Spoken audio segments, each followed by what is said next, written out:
Beleza, João capítulo 7. Aí qual é o tema dessa passagem? Qual mensagem traz essa passagem longa aqui da narrativa de João, isso aqui, já ia falando de João Batista, né? De João Evangelista, o mesmo que escreveu o livro de Apocalipse e as 3 epístolas de João. Então, qual é o tema? O tema é preciso discernimento para entender, crer e aceitar que Jesus Cristo é o Salvador do mundo. Essa passagem narra a história da falta de discernimento das pessoas que oportunamente tiveram contato com Jesus. Eles não souberam entender Jesus. Será que hoje as pessoas entendem Jesus?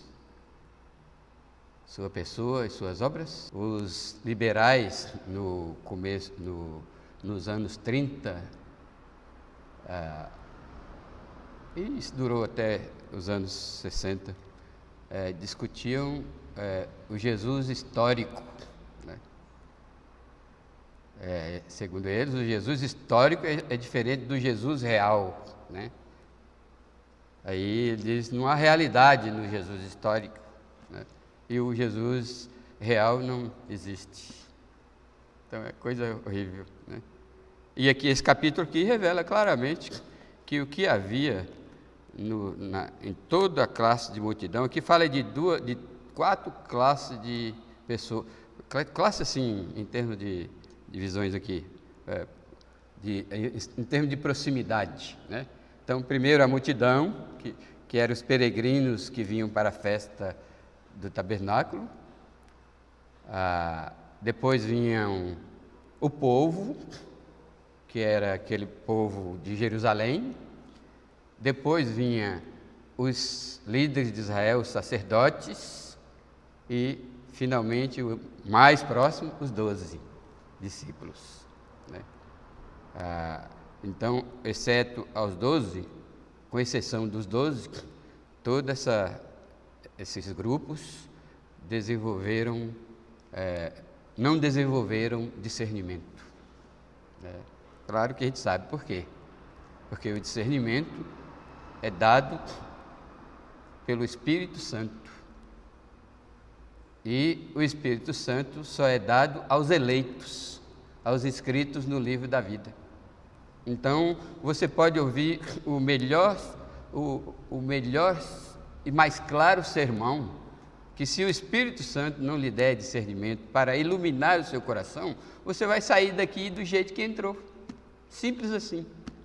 Porque a doutrina não abrange a inteligência natural. Existe a inteligência natural, existe a inteligência emocional, existe a inteligência emocional, e são cerca de 6 tipos de inteligência, e a inteligência espiritual. Desse ninguém falou ainda, né? Exceto eu que estou capengando num artigo sobre inteligência espiritual, mas não tem dado tempo de concluir. Aí, meus irmãos, o tema desse capítulo é preciso discernimento para entender, para crer, para aceitar, né, que Jesus é o Salvador do mundo. Porque também, eu usei todas essas palavras aí, porque não basta entender, você tem que crer. Também não basta crer, você tem que aceitar, abraçar, né, a verdade da palavra de Deus. Amém? Então vamos desenvolver através desta tese aqui, ó. Então a mensagem de hoje é: só Deus pode dar o discernimento para você entender, crer e aceitar que Jesus é o Salvador do mundo. No dia que isso acontecer, você será salvo, com certeza. Então, se você deseja discernimento, peça a Deus, né? Quando você ler a Bíblia, quando você ler a palavra de Deus, quando você ouvir pregações, ore o tempo todo. Deus, ilumina o meu coração para eu entender. E entendido, você crê. E crendo, você aceita. E aceitando, você é salvo. Amém? Então esta é a mensagem que nós vamos defender agora. A tese que nós vamos defender nesse instante. Então, o primeiro argumento para essa tese é discernimento, né? Porque nós estamos falando aqui que é somente com discernimento que se chega até o último passo, que é ser salvo por Cristo. Então, discernimento este que faltou inicialmente aos irmãos de Jesus, apesar do testemunho do Mestre. Você já imaginou que privilégio santo é estar cara a cara com Jesus, face a face com Jesus, ouvindo a sua voz? Não, pior ainda, no caso dos irmãos de Jesus, você já imaginou que santo privilégio é ser criado na mesma casa? Eu sei que dizem os antigos que santo de casa não faz milagre, mas no caso de Jesus, no caso dos irmãos de Jesus, né? E talvez o ser criado na mesma casa dificultou a fé, o exercício da fé dos irmãos de Jesus. Eu coloquei inicialmente, graças a Deus, porque após a ressurreição, todos os irmãos de Jesus creram nele. Né? Todos que a gente sabe, os que a gente sabe, né? Os que a gente conhece, que é Judas e Tiago, né? Mas ele teve vários irmãos e irmãs, conforme capítulo 6 do Evangelho de Marcos. Então, discernimento que faltou aos irmãos de Jesus, aqui no começo do capítulo, passadas estas coisas, Jesus andava pela Galileia, porque não desejava percorrer a Judeia, visto que os judeus procuravam matá-lo. O capítulo anterior, Jesus estava onde? Na Judeia, mas agora ele foi embora para a Galileia de volta, porque Galileia era o domicílio de Jesus. Então, ele vinha para a Judeia só para realizar as suas obras. Realizadas aquelas obras, ele subia de volta para a sua residência, né? Para a qual ele mudou e fixou a residência desde que seus pais voltaram do Egito, da fuga do Egito. Versículo 2. Ora, a festa dos judeus, chamada dos tabernáculos, estava próxima. Essa festa do tabernáculo pode ser também chamada de festa das barracas, ou festa da colheita. É que nos dias de colheita, os judeus comemoravam, né? Eles plantavam o ano todo, no tempo da colheita, aí eles comemoravam, e muitos faziam as suas barracas ao redor, perto ali da colheita. Lembra de Ruth e Boaz? Né? Estava tendo a colheita, e todos os proprietários de fazendas e plantio armaram suas barracas. Ruth aproveitou a noite e foi lá nos pés de Boaz, né? Era uma barraca, a barraca não tem chave, não tem fechadura, e deitou aos pés de Boaz. E isso Boaz entendeu que ele devia casar com a viúva do seu parente, né? Lembra disso? Festa dos tabernáculos, festa das barracas, né? Esse costume durou muito tempo na vida dos judeus, né? Só que nesse tempo a festa era mais centralizada em Jerusalém. Sempre as festas eram centralizadas em Jerusalém e no templo de Salomão, que ainda não tinha sido destruído. Versículo 3. Dirigiram-se, pois, a ele os seus irmãos e lhe disseram, é aqui que é o foco, e lhe disseram, deixa este lugar e vai para a Judéia. Aquilo que o irmão faz normalmente, deixa isso aí, rapaz, vai embora para a Judéia se você quer ser conhecido, quer ser visto, Porque ninguém que faz essas obras, essas coisas que deseja ser conhecido, vai fazê-las em oculto, né? Aí o versículo 5 explica que esse conselho era um conselho meio que irônico, né? Era uma espécie de ironia.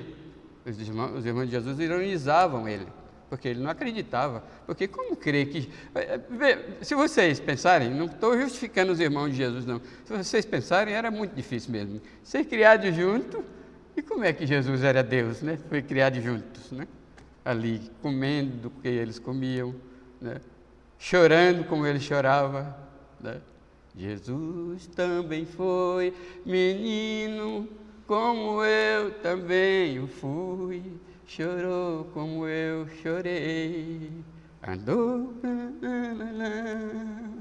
menino como eu também o fui. Aí esse cântico é interessante porque ele chega no final e diz: Jesus também foi um homem, como eu jamais serei. Jamais seremos um homem como Jesus. Amém? Ele é o nosso Deus. Mas tentaremos, por sua ordem, seguir as suas pegadas, os seus exemplos. E pela graça, pela direção do Espírito Santo e da Palavra de Deus, conseguiremos algum percentual. Eu sempre peço, ultimamente, agora também, eu sempre peço 1% de Jesus, 10% dos profetas, ou 5% dos profetas, 5% dos apóstolos e 3% dos heróis da fé. Sabe quem são os heróis da fé, né? E essa oração é justa, porque eu conheço alguém que pediu, foi tão ousado que pediu porção dobrada, né? Eliseu pediu a Deus, dá-me porção dobrada do espírito de Eliseu. Eu não tenho coragem. Se eu fosse 1% de Jesus, do que ele faz, eu reviraria essa Uberlândia de perna para cima. Mas eu estou contente, como dizia João Batista, que dizia, pela graça, foi Batista ou foi Paulo? Pela graça de Deus, sou o que sou. Amém? Estou feliz. Então, esse discernimento faltava aos irmãos de Jesus. Coitado. Desde criancinha, Jesus era o irmão mais velho, Jesus cuidando, e tem mais, tiveram o privilégio de serem cuidados por Jesus, né? O irmão mais velho cuidando deles, né? Enquanto o pai trabalhava na carpintaria, a mãe ia para a lavoura, né? Sendo cuidado pelo irmão mais velho, faltou-lhes total discernimento provisório, graças a Deus, tá certo? Mas Jesus respondia a ironia deles assim: disse-lhes Jesus, o meu tempo ainda não chegou, mas o vosso sempre está presente. Não pode o mundo odiar-vos, a mim me odeia, porque eu dou testemunho a seu respeito de que as suas obras eram más. Então, o ódio dos judeus para com Jesus é que Jesus conhecia as atitudes deles, as suas obras, e denunciava, né? Aí, denunciar um pecador é a mesma coisa de você afrontar uma cascavel, né? É a mesma coisa. Eles avançam em você e querem lhe matar. Por isso que muitos pregadores tiraram do seu vocabulário a palavra pecado, porque não pode acusar um pecador de pecado, né? Mas pregador que ama a Deus prefere morrer a tirar do seu coração, da sua boca, a denúncia contra o pecado. Amém? Aí Jesus disse: subi vós outros à festa, eu por enquanto não subo, porque o meu tempo ainda não está chegado. Disse-lhe Jesus estas coisas e continuou na Galileia. Então, meus irmãos, por meio do discernimento dado por Deus, que também é chamado por iluminação do Espírito Santo, é que você entende a palavra de Deus, é que você entende o Evangelho. Se você não tem o Espírito Santo, nunca você vai chegar ao discernimento da palavra de Deus, né? Amém? Então, clame por discernimento, clame por iluminação, para você entender a palavra de Deus, porque a palavra de Deus torcida é pior do que você nunca tivesse tocado numa Bíblia. Se você não entende a palavra de Deus, não interpreta conforme a iluminação do Espírito Santo, conforme ela é pior. Entender torcidamente a palavra de Deus é pior do que você nunca tivesse tocado na Bíblia. Isso é sério, né? É a mesma coisa de perguntar para você: onde fica a praça Fernando Pessoa? É Fernando Pessoa? Não, Tubal Vilela. Onde fica a praça Tubal Vilela? Eu queria usar uma praça que não é muito conhecida, né? Mas agora eu confundi. E alguém lhe dá o caminho da Martelena, aqui, ó, da rodovia. Segue aqui direto à Rua Bahia, chega lá, você atravessa, dá um jeito de atravessar o viaduto e vai andando, que você chega na Praça Tubal Vilela. Se você for um eleito de Deus, você vai dar muitas voltas, sim, mas depois de você dar a cabeçada, Deus é poderoso para fazer voltar do caminho. Só que vai ser um caminho muito mais difícil, né? Então clame a Deus para iluminar o seu coração já, para que você seja feliz glorificando a Deus. Amém? O segundo argumento o aproveitamento de toda a palavra de Deus, entender Jesus, sua pessoa, suas obras. É preciso discernimento. Discernimento isto que faltou aos judeus, os fariseus e aos peregrinos da festa dos tabernáculos, porque a festa era em Jerusalém, mas de toda a região de Canaã, naquele tempo ainda não tinha o nome Palestina, certo? Palestina é um nome moderno, criado para fazer frente aos judeus, né? Começou com um homem chamado Yasser Arafat, né? Que fundou a OLP, Organização para a Libertação da Palestina, e que a ordem era jogar todos os judeus da Palestina no mar Mediterrâneo e eliminar. Essa é a vontade de muita gente, né? Mas Israel tem um plano, Israel tem um lugar especial no coração de Deus. Mesmo sob o pecado que eles vivem e a transgressão a Deus, né? Mesmo com o abandono, por terem abandonado o Messias, né? Abandonado, ter dito não a Jesus foi crucial, foi a gota d'água para Deus deixar Israel escanteado, até que o tempo se cumpra. Aí Deus voltará na grande tribulação a tratar com o seu povo Israel, né? Só que aí virá chumbo grosso sobre eles, né? Então, faltou discernimento aos fariseus e aos peregrinos. Então, a festa se concentrava em Jerusalém e vinha gente de toda parte, né? Mas de toda parte, não somente de toda parte circundando, né, a Israel, a Palestina, mas vinha gregos, romanos. Na festa do Pentecostes, por exemplo, tinha 17 nações ali, no dia que o Espírito Santo desceu pela primeira vez, e todos os crentes que eram 120 pessoas, todos falaram em línguas. O milagre ali não foi no falar em língua, foi no ouvir, né? Todos falaram uma língua e Deus fez o milagre de fazer as 17 nações ouvir a mensagem do Evangelho em sua própria língua.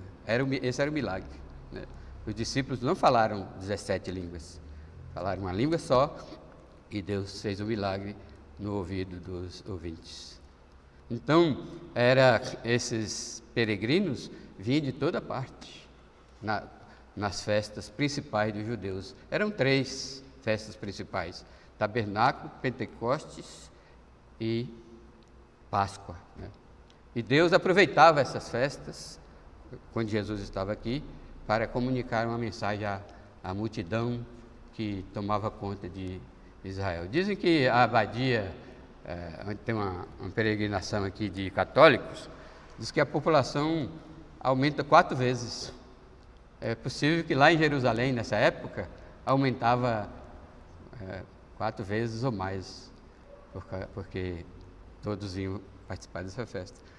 Eles vieram, tiveram contato com Jesus, mas não puderam discernir quem era Jesus. E nem as obras de Jesus os convenciam de que Jesus era aquele Messias esperado. Mesmo apesar do testemunho do Mestre. Porque todo o tempo, Jesus demorou de ir na festa, tudo bem, mas quando ele chegou lá, logo ele começou a ensinar, né? Mas eles não tinham discernimento. Isso está no versículo 10 aqui, né? Versículo 10. Mas depois que os seus irmãos subiram para a festa, então subiu ele também, não publicamente, mas em oculto. Ora, os judeus o procuravam na festa e perguntavam: onde está ele? Onde estará ele? E havia grande murmuração a seu respeito entre as multidões. Uns diziam: ele é bom, e outros: não, antes engana o povo. Enganar aqui, literalmente, desvia o povo, desvia o povo para a direita ou para a esquerda, né? Então Jesus era tido pelos fariseus, pelos judeus, como um impostor, um mentiroso, um enganador, né? Versículo 14: corria já em meio à festa e Jesus subiu ao templo e ensinava. Então os judeus se maravilhavam e diziam: como sabe este letras sem ter estudado? Respondeu-lhe Jesus: o meu ensino não é meu, e sim daquele que me enviou. Se alguém quiser fazer a vontade de Deus, a vontade dele, conhecerá a respeito da doutrina, se ela é de Deus ou se eu falo por mim mesmo. Então, eles se maravilharam da oratória de Jesus, mas não da verdade que Jesus fazia. Você sabe que o ser humano, ele é mais ele se entrega a um mestre que fala bem, mas não a um mestre que fala a verdade. Isso é sempre, né? Eu sou estudante de filosofia e havia, na época de Platão e Aristóteles, um grupo de filósofos, havia vários grupos, um grupo de filósofos chamados sofistas. Quem eram os sofistas? Os sofistas eram uns mestres que montaram uma escola de filosofia para ensinar os filhos dos donos do capital, dos ricos, a falar bem e se tornar um político. Então, esses jovens eram mandados para esses sofistas e eles lapidavam esses jovens e finalmente eles se tornavam um político, como os de hoje. Político que ganha eleição, ele tem que saber falar bem. Por isso, lá em Brasília, no dia da posse, tem um lugar especial chamado parlatório. Parlatório vem do italiano, que significa falar. Então, o político tem que fazer um discurso ali bonito para atrair a multidão, e a multidão está falando bem, né? Aí diz que um político estava, João Paulo, escuta essa aí. Aí diz que um político estava assim inflamado na sua oratória, né?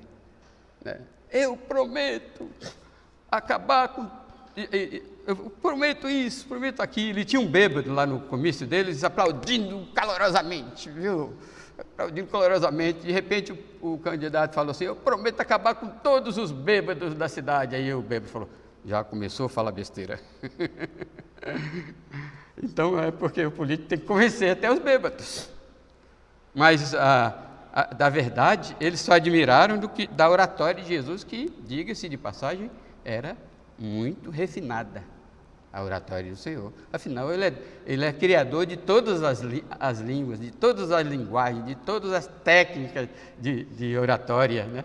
Então, Jesus, é inegável que ele falava bem, né? E os judeus ficaram admirados, né? Mas Jesus, que olha para dentro do coração, entendeu que ele não estava interessado no conteúdo. Hoje em dia, meus irmãos, as igrejas que estão... Eu não estou queixando, não, tá? Quando eu falo isso, não estou queixando que a nossa igreja é pequenininha, tem pouca gente, não. Mas eu tenho lá minhas dúvidas que é por causa disso, né? Porque a maioria dos frequentadores de igreja não gostam de conteúdo. Eles querem uma igreja que diverte, né? Uma igreja divertida. Eles querem ir para uma igreja que tem muita música, não importa que tipo de música, se é samba, se é jazz, se é rock, se é blues, se é reggae, se é... como é que é essa última agora? Funk, não importa, tem que ter música para divertir. Conteúdo, as pessoas vêm aqui na igreja, nesses 20 anos, muitas pessoas vêm visitar essa igreja aqui. Mas chega aqui, houve uma pregação de 40 minutos, não é isso que eu estou procurando, né? Não quer conteúdo, as igrejas não querem conteúdo. O povo hoje não quer conteúdo, eles fogem do conteúdo, né? Eu tinha um professor na filosofia ele disse que até na filosofia é assim, os alunos gostam de professores que fazem macaquice, né? Ou macacada no púlpito, né? Eles não querem aprender a verdade, eles querem se divertir. Então, e assim eram esses judeus aqui, tá certo? Mas Jesus, que olha para dentro, perguntou: vocês querem conteúdo? Quem quiser conteúdo, se você quiser saber, se você quiser, como é que é? Respondeu Jesus: se alguém quiser fazer a vontade de Deus, conhecerá a respeito da doutrina, se ela é de fato ou se eu falo por mim mesmo. Então, Jesus sabia que aquele povo não estava interessado de jeito nenhum com a verdade. Eles queriam aplaudir os milagres que Jesus fazia. Por isso que Jesus não fazia milagres em todo lugar, né? Jesus não fazia milagre em todo lugar, em cada esquina, não. Ele fazia um, outro, ali, lá. E todos os milagres que Jesus fez tinham propósito salvífico. Tanto que Jesus usava um termo importante quando ele curava alguém: vai, a tua fé te salvou. Ali, Jesus não estava falando de fé para curar. Hoje em dia as pessoas falam: se você tiver fé, Deus vai lhe curar. Mentira! Deus não depende da nossa fé para curar. Então, como é que ele curaria uma criancinha de berço? Um bebê, né? Um bebê não tem fé.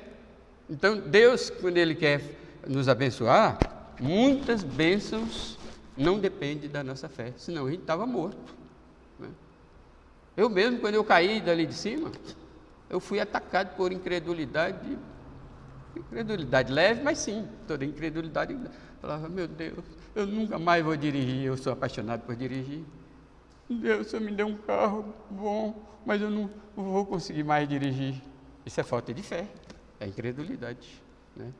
Mas Deus agiu a despeito da minha fé, e hoje eu estou dirigindo, né, para todo lugar. Para testar a minha performance, eu fui para São Paulo, dirigindo em janeiro, fui e voltei. E na volta Deus deu uma prova. Na saída de São Paulo, que entramos no Rodoanel, uma chuva forte, que a gente não via nada na frente. Falei: pronto, Sônia, como eu vou achar a entrada para Uberlândia? Mas Deus estava conosco, e mesmo com a chuva, Deus me ajudou a achar a placa. São Paulo, Campinas. Aí eu fiquei na alegria naquela hora, entrei, e vim embora. Para a glória de Deus. Amém? Porque Deus não depende da nossa fé, né? É claro que durante a minha recuperação, aquela luta para recuperar, Deus foi iluminando a minha fé, né? Fortalecendo a minha fé, né? Graças a Deus. Aí o versículo, ô irmão, se eu não completar a pregação hoje? Não, vou completar sim. Até a ceia, é verdade. Se eu não completar, você se importa de eu fazer a pregação de 2 vezes? Tá certo? Então, semana que vem vai ser a discernimento 2. Né? Necessidade de discernimento 2. O mesmo tema, nós vamos trabalhar semana que vem. Então, vamos completar esse ponto aqui, esse segundo ponto. Aí Jesus argumenta. Quem fala... Aí Jesus quer saber se eles querem saber se Jesus é verdadeiro ou se Jesus não é verdadeiro. Né? Mas eles tinham que se interessar pelo conteúdo, pela doutrina. Doutrina, no grego, quer dizer ensinamentos. Né? Isso aqui quer dizer doutrina. Aí Jesus diz, se alguém quer fazer a vontade de Deus, conhecerá a respeito da doutrina, se ela é de Deus ou se falo por mim mesmo. Quem fala por si mesmo está procurando a sua própria glória, mas o que procura a glória de quem o enviou, esse é verdadeiro e nele não há injustiça. Então, Jesus se colocou como alguém enviado por Deus e que só buscava a glória de Deus, seu Pai. Né? E nos seus ensinamentos, Jesus evidenciou ser extremamente justo naquilo que seu Pai propôs que ele fizesse quando chegasse aqui na terra, e ele foi fiel, como diz Filipenses, né? Ele foi fiel até a morte, e a morte de cruz. Amém? Aí ele argumenta um pouco das contradições dos judeus. Por exemplo, eles acreditavam que Moisés foi que deu a ordem para a circuncisão, e ao mesmo tempo eles condenavam Jesus porque curavam um doente, mas eles mesmos não mediam esforço para circuncidar um bebê no dia de sábado. Então isso é característica dos fariseus, é característica dos hipócritas. Eles ordenam as pessoas a não fazerem certas coisas, porque é contra a lei, mas eles mesmos não fazem, como Jesus diz. Eles mesmos não querem erguer com a ponta do dedo aquele fardo que eles colocam sobre as pessoas. Né? Muita contradição. Aí Jesus explica que essas coisas significavam hipocrisia e auto-benefício, porque eles julgavam somente segundo as aparências, porque os fariseus, os judeus gostavam de aparência, né? Eles gostavam de aparentar justo, ser santo, ser temente a Deus, né? Então, o discípulo de Jesus, ele não vive de aparência. Pelo contrário, o discípulo de Jesus serve a Deus muitas vezes em secreto. Né? Uma vez um pastor foi convidado para fazer uma conferência, um pastor que foi meu professor de várias coisas lá. Ele era, como é que fala? Ele trabalhava com muitas matérias, né? E ele disse que ele estava contando que ele foi fazer uma conferência e foi mandado para uma casa de um irmão para jantar. Né? Enquanto ele jantava, o irmão não jantava, não comia. Aí ele disse: ô irmão, você não vai jantar não? De tanto ele insistir, o irmão teve que falar para ele, não queria falar, aí falou: pastor, é porque eu estou jejuando pela pregação de hoje, né? Por isso eu não vou comer. Muito custo, porque o jejum bíblico não é proclamado, né? Os fariseus eram muito... nem é proclamado e nem é obediente, já que eu entrei no assunto, não é proclamado e nem é mandamento, faz quem quer. Se você quiser fazer, faz, se não quiser, não faz. Né? E tem que ser por um propósito no reino de Deus. Né? Por propósitos pessoais não vale. Né? Vou jejuar porque amanhã eu vou comprar um carro 0 km. Nada. E também não pode ser aquele jejum que se faz por aí, não. Almoça meio-dia e só vai comer à noite. Não, o jejum judaico é de 6 da tarde até 6 da tarde do outro dia. Se for um jejum de um dia, né? Se for um jejum de um dia, é 6 da tarde do dia até às 6 da tarde do dia, dos 2 dias posterior. Então, aqui os discípulos, o discernimento faltou aos fariseus e à multidão de peregrinos, apesar do testemunho do Mestre. Mas eu estava sonhando tanto em chegar aqui, estava tanto chegando aqui, sonhando em chegar aqui, porque é aqui que é a nata, né, o gostoso dessa pregação. Mas não tem problema, não tenho pressa, vocês também não têm, exceto os meninos que estão visitando aqui a cidade.